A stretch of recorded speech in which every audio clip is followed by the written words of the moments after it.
অবাধ, নিরপেক্ষ ও অংশগ্রহণমূলক নির্বাচনের জন্য উপযোগী পরিবেশ তৈরির লক্ষ্যে অন্তর্বর্তীকালীন সরকার কাজ করে যাচ্ছে বলে জানিয়েছেন প্রধান উপদেষ্টা ডক্টর মোহাম্মদ ইউনূস। শুক্রবার ২৭শে সেপ্টেম্বর নিউ ইয়র্কের স্থানীয় সময় সকাল ১০টায় জাতিসংঘ সাধারণ পরিষদের ৭৯তম অধিবেশনে বাংলায় দেওয়া ভাষণে এসব কথা বলেন তিনি। মাত্র ৭ সপ্তাহের মধ্যে সরকার বিভিন্ন গুরুত্বপূর্ণ পদক্ষেপ গ্রহণ করেছে উল্লেখ করে প্রধান উপদেষ্টা বলেন, আমাদের অনুরোধে সাড়া দিয়ে জাতিসংঘের মানবাধিকার বিষয়ক হাই কমিশনার বাংলাদেশের গণ আন্দোলনকালে সংগঠিত মানবাধিকার লঙ্ঘনের বিষয়ে বিস্তৃত অনুসন্ধান এবং এসব ঘটনার পুনরাবৃত্তি রোধে পরামর্শ প্রদানের জন্য একটি ফ্যাক্ট ফাইন্ডিং কমিশন গঠন ও তার কাজ শুরু করার জন্য দ্রুত বাংলাদেশে পাঠিয়ে দিয়েছেন। আমি তাকে অশেষ ধন্যবাদ জানাচ্ছি। প্রধান উপদেষ্টা বলেন, দায়িত্বভার গ্রহণের ২ সপ্তাহের মধ্যে আমরা গুম প্রতিরোধে যে আন্তর্জাতিক কনভেনশন রয়েছে তাতে যোগদান করেছি। এর আশু বাস্তবায়নের জন্য প্রয়োজনীয় দেশীয় আইন ও বিধি প্রণয়ন বর্তমানে প্রক্রিয়াধীন রয়েছে।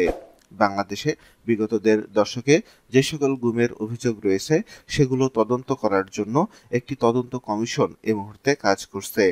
সংস্কারের ব্যাপারে ডক্টর ইউনূস বলেন, মানুষের আস্থা ও আত্মবিশ্বাস ফিরিয়ে আনতে ও নির্মম অতীত যেন আর ফিরে না আসে সেজন্য আমরা কিছু সুনির্দিষ্ট খাতে সংস্কারকে অগ্রাধিকার দিচ্ছি।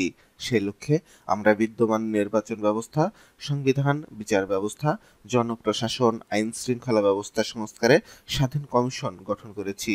সংবাদপত্র ও গণমাধ্যমের সংস্কারের জন্য পৃথক কমিশন সহ আরও কয়েকটি বিষয়ে কমিশন গঠন প্রক্রিয়াধীন রয়েছে।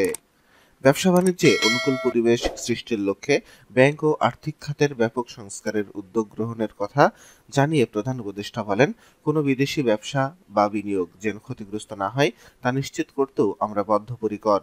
এসব সংস্কার যেন টেকসই হয় তা দীর্ঘমেয়াদে নিশ্চিত করতে এবং অবাধ, নিরপেক্ষ ও অংশগ্রহণমূলক নির্বাচনের জন্য উপযোগী পরিবেশ তৈরির লক্ষ্যে আমরা কাজ করে যাচ্ছি।